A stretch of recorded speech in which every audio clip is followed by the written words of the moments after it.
ശിവദാസനാണ് ബാലരാമപുരത്ത്. ശ്രീ ശിവദാസൻ, താങ്കൾക്ക് എന്ത് തോന്നുന്നു ഈ തന്ത്രിയിലേക്ക് അന്വേഷണം എത്തിയപ്പോൾ? യഥാർത്ഥത്തിൽ ശബരിമലയിൽ കഴിഞ്ഞ ഒരു നൂറ്റാണ്ടിലേറെ കാലമായി തുടർച്ചയായിട്ടുള്ളത് ആ കുടുംബമാണ്. ബാക്കി ദേവസ്വം ബോർഡ് മെമ്പർമാർ ചെറിയ കാലത്തേക്ക് വരുന്ന ആളുകളാണ്, ഉദ്യോഗസ്ഥരായാലും ചെറിയ കാലത്തേക്ക് വരുന്നവരാണ്, ഈവൻ ശബരിമല മേൽശാന്തി പോലും ഇടവേളകൾ വരുന്ന ആളുകളാണ്. അങ്ങനെയുള്ള ഇവർ, എല്ലാത്തിനും ഉള്ള ഇവർ ഇതൊന്നും അറിഞ്ഞില്ല, അവരാരും കള്ളന്മാരല്ല എന്നൊക്കെ പറഞ്ഞാൽ വിശ്വസിക്കാൻ കഴിയുമോ? നമസ്കാരം. നമസ്കാരം. സുഖമാണോ? സുഖമാണ്, പറഞ്ഞോളൂ.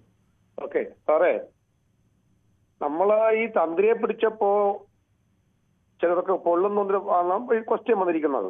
പക്ഷേ തന്ത്രി കുറ്റക്കാരനാണെങ്കിൽ അദ്ദേഹം അനുഭവിക്കണം.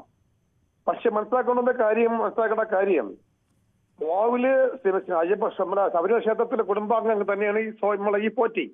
പക്ഷേ ദേവസ്വം ബോർഡ് ഇന്ന് കേരളത്തില് ജനാധിപത്യ രീതിയിൽ ഭരണം വന്നപ്പോൾ, രാജഭരണം മാറിയപ്പോൾ കുറെ കാലം ശേഷം ദേവസ്വം ബോർഡ് വന്നിട്ടുണ്ട്.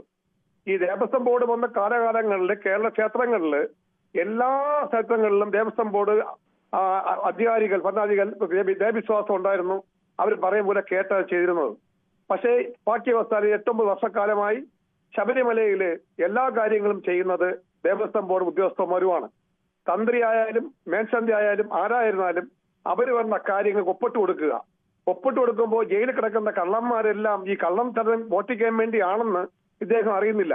അറിഞ്ഞുകൊണ്ടാണെങ്കിൽ അദ്ദേഹം അനുഭവിക്കണം. പക്ഷെ ഇപ്പോഴും പറയുന്നു ഞാൻ കിരൺ ബാബുവിന് അറിയാലോ, ഞാൻ പറഞ്ഞ കാര്യങ്ങളൊക്കെ സത്യസന്ധത വന്നിട്ടുള്ളൂ, ഏകദേശം കാര്യങ്ങളും. പക്ഷെ ഞാൻ ഇപ്പം പറയുന്നു, 10 വോട്ടിന് വേണ്ടി അന്ന് സ്ത്രീകളെ കൊണ്ട് ശബരിമല കയറ്റി അന്ന് നശിപ്പിച്ചു.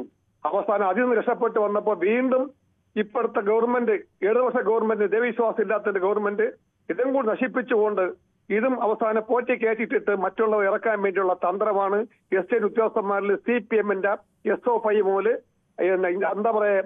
SO5 മുതൽ DYFI വരെ പ്രവർത്തിച്ച് വന്ന 2 ഉദ്യോഗസ്ഥന്മാർ ഇരിപ്പുണ്ട്.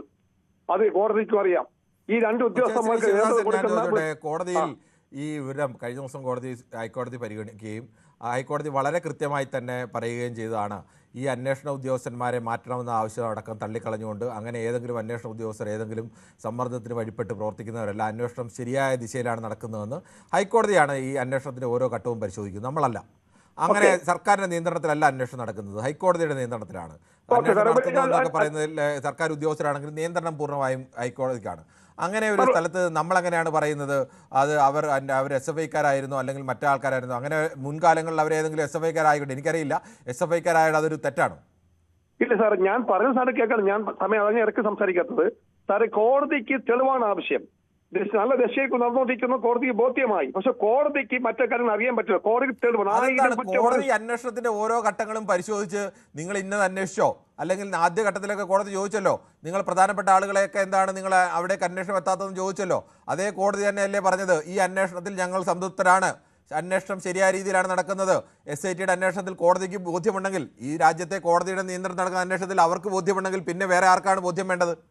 ഓക്കെ, അങ്ങനെയാണെങ്കിൽ എന്തുകൊണ്ട് കടകംപള്ളി ചോദ്യം ചെയ്തപ്പോൾ എന്തുകൊണ്ട് കടകംപള്ളി അറസ്റ്റ് ചെയ്യണമെന്ന് എന്തുകൊണ്ട് കോടതി ചോദിച്ചപ്പോൾ കോടതി ഒരു ഉദ്യോഗസ്ഥർ പറഞ്ഞില്ല? കോടതിയിൽ കടകംപള്ളി അറസ്റ്റ് ചെയ്യേണ്ട എന്തെങ്കിലും തെളിവുകൾ കിട്ടിയിട്ടുണ്ടെങ്കിൽ കടകംപള്ളി അറസ്റ്റ് ചെയ്തേനെ. കടകംപള്ളി അറസ്റ്റ് ചെയ്യേണ്ട ഏതെങ്കിലും തെളിവുകൾ കിട്ടി കാണത്തില്ല. കടകംപള്ളിക്കാണോ തന്ത്രിക്കാണോ ശബരിമലയുമായിട്ട് കൂടുതൽ ബന്ധമുള്ളത്? മിസ്റ്റർ കിരൺ ബാബു, ഞാൻ ചോദിക്കട്ടെ, അങ്ങനെയാണെങ്കിൽ ഈ ആചാരരംഗം നടത്തിയ ആ പേരിൽ പറഞ്ഞുകൊണ്ട് കേരള മുഖ്യമന്ത്രിയും കടകംപള്ളി സുരേന്ദ്രനെയും മറ്റുള്ള ഇപ്പൊ ഇരിക്കുന്ന ആരാണ് ആചാരലംഘനം നടത്തിയത്? കുറെ ആചാരങ്ങളൊക്കെ ലംഘിക്കണം. അങ്ങനെയൊക്കെ ലംഘിച്ച് നമ്മൾ ഇവിടെയൊക്കെ എത്തിയത്. ഇനി ഇവരാരും ആചാരങ്ങൾ നടത്തിയിട്ടില്ല, അതിനുള്ള ധൈര്യമൊന്നും അവരാരും കാണിച്ചായിട്ട് എനിക്ക് തോന്നുന്നില്ല. ആചാരങ്ങളൊക്കെ ലംഘിച്ചാണ് ഞാനും ശിവദാസനും ഒക്കെ ഈ നിലയിൽ ഇപ്പോൾ സ്വാതന്ത്ര്യത്തോടു കൂടി ജീവിക്കുന്നത്. ആചാരലംഘനം രക്ഷപ്പെടുത്തുള്ള ഒരിക്കലും ഹിന്ദുവും ക്രിസ്ത്യാനിയും ഹിന്ദുവിന്റെയും മതം ആചാരലംഘനം മാറ്റാൻ പാടില്ല. ഈ നാട്ടിലെ ആചാരങ്ങൾ ഒരു അരനൂറ്റാണ്ട് മുമ്പുണ്ടായിരുന്ന ആചാരങ്ങൾ, ഒരു നൂറ്റാണ്ട് മുമ്പുണ്ടായിരുന്ന ആചാരങ്ങളൊക്കെ ശ്രീ ശിവദാസൻ അറിയാമല്ലോ. അന്നൊക്കെ ഉണ്ടായിരുന്ന ആചാരങ്ങളൊക്കെ എടുത്ത് തോട്ടിൽ കളഞ്ഞിട്ടാണ് നമ്മളിപ്പോൾ അഭിമാനപൂർവ്വം നടക്കുന്നത്. ആചാരങ്ങളൊക്കെ ഉണ്ടെങ്കിൽ അതൊക്കെ ലംഘിച്ച് തന്നെയാണ് മുന്നോട്ട് ഈ ലോകം പോയിട്ടുള്ളത്. അതിനുള്ള ധൈര്യം അവർ കാണിക്കുന്നില്ല എന്നുള്ള പരാതി എനിക്കുണ്ട് ഇവരെ കുറിച്ച്.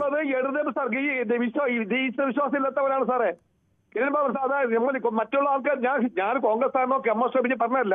ഈ 9 വർഷക്കാലം കൊണ്ടാണ് കേരളത്തിലെ ദേവവിശ്വാസം നഷ്ടപ്പെടുത്തിയത് ഈ ഗവൺമെന്റിന് ശേഷമാണ്. ഈ ശിവദാസൻ ഈ 9 വർഷക്കാലം കൊണ്ട് ഓരോ കൊല്ലവും ശബരിമല വരുന്ന ഭക്തരുടെ എണ്ണം കൂടുകയാണ്. ശബരിമല പരാതികളില്ലാതെ അവിടെ ദർശനം തുടരുകയാണ്. കൊണ്ടുനിർത്തി ഹേ ശ്രീ വാങ്ങിച്ചു കൊടുത്ത് കെട്ടിക്കൊണ്ടുവന്ന് കോവിലിൽ കയറ്റിയവും ദേവവിശ്വാസികൾ. ഇത് ദൈവം പൊറുക്കോ? ദൈവം പൊറുക്കുമോ ഇല്ലയോ എന്നൊക്കെ ഉള്ള കാര്യം ദൈവം തീരുമാനിക്കും. അതെനിക്കറിയില്ല. ദൈവത്തിന്റെ പൊറുക്കുമോ ഇല്ലയോ എന്നുള്ള കാര്യം തീരുമാനിക്കാനുള്ള ആളല്ല ഞാൻ. ശരിയല്ലേ പറയുന്നത്? ശരി ശിവദാസൻ, എന്തായാലും താങ്കൾ പറയുന്നത് അത്ര ശരിയാണ്. ഞാൻ കുറ്റപ്പെടുത്തി. എനിക്ക് അറിവ് നിങ്ങൾ തരണം, അറിവ് തരണം. ആചാരലംഘനമാണെങ്കിൽ അല്ല, ആചാരലംഘനം ഞാൻ പറഞ്ഞല്ലോ, ഞാൻ കൃത്യമായ അഭിപ്രായം പറഞ്ഞു. ആചാരങ്ങൾ ഏതെങ്കിലും കേരളത്തിലെ മുഖ്യമന്ത്രിയോ മന്ത്രിയോ ലംഘിച്ച എനിക്ക് അറിവില്ല. ഇനി ആചാരങ്ങൾ ലംഘിക്കണം എന്ന് തന്നെയാണ് എന്റെ അഭിപ്രായം കൂടി ഞാൻ പറഞ്ഞു. ഈ നാട്ടിൽ ഞാൻ നിങ്ങളുമൊക്കെ ജീവിക്കുന്ന ഈ ലോകക്രമം ഉണ്ടായത് ഒരുപാട് ആചാരങ്ങൾ ലംഘിച്ചാണ് എന്നുകൂടി പറഞ്ഞു. ശരി ശ്രീ ശിവദാസൻ, താങ്കളുടെ അഭിപ്രായം വ്യക്തമാണ്. ശ്രീ ചിത്രയാണ് പാലക്കാട് നിന്നും. ശ്രീമതി ചിത്ര, താങ്കൾക്ക് എന്ത് തോന്നുന്നു?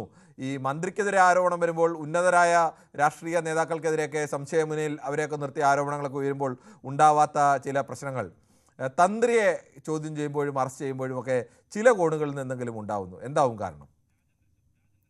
ശ്രീരാജനാണ് തൃശ്ശൂരിൽ നിന്ന്, താങ്കൾക്ക് പറയാം. നമസ്കാരം സാർ. പറഞ്ഞോളൂ താങ്കൾ. ഇതിലിപ്പോ നല്ല രീതിയിൽ അന്വേഷണം പോകുന്നുണ്ട്. അതിപ്പോ തന്ത്രി ഇപ്പോ SITയുടെ കയ്യിൽ പെട്ടതുകൊണ്ട് പറയല്ല. ഇപ്പൊ കേരളത്തിൽ എന്ന് വയ്ക്കുമ്പോ ഒരു തന്ത്രിനെ അറസ്റ്റ് ചെയ്തു എന്ന് കേട്ടാൽ ഇത് തെറ്റാണെങ്കിൽ കേരളം മൊത്തം ഇളകും. പക്ഷെ ഇത് ഒരു കോടതി നിയമിച്ച ഒരു സംഗതിയാണ്. അത് അന്വേഷണം നടത്തുന്നവരെ ഒരു രാഷ്ട്രീയമോ ഒരു കാര്യമോ അതിൽ ഇടപെടാൻ പാടില്ല. ഇപ്പൊ BJP ആയിക്കോട്ടെ, കോൺഗ്രസ് ആയിക്കോട്ടെ, ഇനിയിപ്പോ നിഷ്പക്ഷമായിട്ടുള്ള ഭക്തന്മാരായിക്കോട്ടെ, എന്താ നമുക്കൊരു ക്ഷമയില്ലാത്തത്? ഇപ്പൊ തന്ത്രി സത്യം പറയുകയാണെങ്കിൽ അദ്ദേഹത്തിന്റെ മുഖത്ത് ഇന്നലെ അറസ്റ്റ് ചെയ്ത് കൊണ്ടുപോകുമ്പോ അദ്ദേഹത്തിന്റെ മുഖത്ത് നോക്കുമ്പോ സത്യം പറഞ്ഞാൽ എനിക്ക് ഭയങ്കര മാനസിക വിഷമമായി തോന്നിയത്. കാരണം ഇദ്ദേഹം അത് ചെയ്യില്ല എന്ന് എന്റെ മനസ്സിലുണ്ടെന്നേ. അപ്പോ ഇത് കാണാതെ, ഇത് കേൾക്കാതെ, ഇത് പിണറായി വിജയന്റെ കളിയാണ്, ഇത് രാഷ്ട്രീയപരമായിട്ടുള്ള കളിയാണ്. ഇപ്പൊ CPM പങ്കുള്ള ഒരു വ്യക്തി, അല്ലെങ്കിൽ CPM മെമ്പർഷിപ്പ് ഉള്ള ഒരു വ്യക്തി അതിന്റെ ഉള്ളിൽ കിടക്കുന്നുണ്ട്. ഏതെങ്കിലും പാർട്ടി വക്താക്കൾ ഇതിനെതിരെ ശബ്ദമുയർത്തിയോ? അത് അതിന്റെ വഴിക്ക് പോകട്ടെ. അതല്ലേ നമ്മൾ കേരളം. നല്ല കാര്യങ്ങൾക്ക് വേണ്ടി ഒന്നിച്ച് നിൽക്കണം. തെറ്റാണെങ്കിൽ അതിന് ചൂണ്ടിക്കാണിക്കുക, അതിന്റെ അവസാനം വരെ കാണാനും കേൾക്കാനും ഒരു സാമാന്യ മര്യാദ കാണിക്കണ്ടേ? അപ്പൊ ഞാൻ പറഞ്ഞു വരുന്നത് SITയുടെ അന്വേഷണം നല്ല നിലയ്ക്ക് പോകട്ടെ. ഇനി പേരിയ ഒന്നുമില്ലെന്നേ. ഒരു മാസം 6 ആഴ്ചയാണ് പറഞ്ഞതില്ല. ആ ഒരു മാസത്തിന്റെ ഉള്ളിൽ ഫൈനലൈസ് ആവും. ഇതിന്റെ ഉള്ളിൽ ആര് പെട്ടാലും, ഞാൻ സത്യം പറയാലോ, നമുക്ക് വ്യക്തിപരമായിട്ട് രാഷ്ട്രീയമൊക്കെ കേട്ടോ, പക്ഷെ ഇതിൽ ആര് പെട്ടാലും നമ്മൾ കൈയടിച്ച് പാസ്സാക്കും. ഗുഡ് SIT സലോട്ട് എന്ന് പറയും. അതാണ് എന്റെ ഒരു ശൈലി. അപ്പൊ ആയിക്കോട്ടെ. വ്യക്തമാണ്. ശ്രീ KG കുമാറാണ്, കൊട്ടാരക്കരയിൽ നിന്നാണ്. ശ്രീ KG കുമാർ, താങ്കൾക്ക് എന്ത് തോന്നുന്നു? കേരളത്തിലെ മുഖ്യധാര രാഷ്ട്രീയ പാർട്ടികൾ ആരും അങ്ങനെ പരസ്യമായി തന്ത്രിയെ ന്യായീകരിച്ചെത്തിയില്ല എന്നുള്ളത് ഒരു വശം. പക്ഷെ അപ്പോഴും ചിലരെങ്കിലും അതിനെ ന്യായീകരിക്കുന്ന നിലപാടുകൾ സ്വീകരിക്കുന്നുണ്ട്.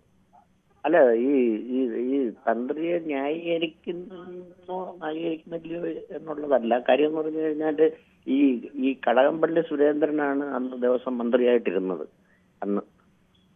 അന്ന് കടകംപള്ളി സുരേന്ദ്രനാണ്. അപ്പോ ഈ തന്ത്രിയെ പിടിക്കുന്നതിന് മുമ്പ് ആ മന്ത്രിയെയും കൂടെ അറസ്റ്റ് ചെയ്യണമായിരുന്നെന്നാണ് എന്റെ അഭിപ്രായം. കാര്യം എന്ന് പറഞ്ഞു കഴിഞ്ഞാൽ ഒരു സംശയം ചോദിച്ചോട്ടെ. മന്ത്രിയുടെ മൊഴി എടുത്തു അവർ. ആ മൊഴി എടുത്തു കഴിഞ്ഞപ്പോൾ ഇദ്ദേഹത്തെ മൊഴിയെടുത്തു. ഇദ്ദേഹത്തിന് മൊഴിയെടുത്തു കഴിഞ്ഞപ്പോഴാണ് അദ്ദേഹത്തെ അറസ്റ്റ് ചെയ്യാനുള്ള കാര്യങ്ങൾ അതിൽ നിന്ന് കിട്ടിയിട്ടുണ്ടായിട്ടല്ലോ അന്വേഷണ സംഘം അറസ്റ്റ് ചെയ്യുന്നത്. ഇത് അന്വേഷണ സംഘത്തിന് പോലും ഒരു കോടതി നിയന്ത്രണത്തിൽ വരുമ്പോൾ ഹൈക്കോടതിയിൽ എന്തുകൊണ്ട് അറസ്റ്റ് ചെയ്തു, ഏത് തെളിവിന്റെ അടിസ്ഥാനത്തിൽ അറസ്റ്റ് ചെയ്തു, എന്തുകൊണ്ട് വെറുതെ വിട്ടു, ഇതെല്ലാം മറുപടി പറയേണ്ടി വരുമല്ലോ. അവർക്ക് കടകംപള്ളി സുരേന്ദ്രൻ മന്ത്രി ആയതുകൊണ്ട് കടകംപള്ളി സുരേന്ദ്രനെതിരെ തെളിവില്ലാതെ അറസ്റ്റ് ചെയ്യാൻ കഴിയുമോ? അല്ല, ആ കടകംപള്ളി സുരേന്ദ്രൻ ആദ്യം മുതലേ പറഞ്ഞുകൊണ്ടിരുന്ന കാര്യം എന്ന് പറഞ്ഞു കഴിഞ്ഞാൽ ഈ ശബരിമലയിലെ ഇങ്ങനെയുള്ള ഒരു കാര്യവും മന്ത്രി അറിയേണ്ട യാതൊരു ആവശ്യമില്ല, തീരുമാനിക്കുന്നത് എന്ന് പറഞ്ഞു കഴിഞ്ഞാൽ.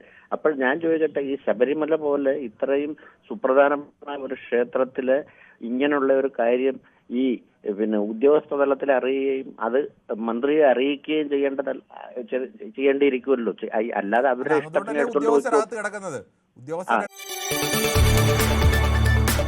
കൂടുതൽ വാർത്തകൾക്ക് News 18 Keralam YouTube channel subscribe ചെയ്യുക.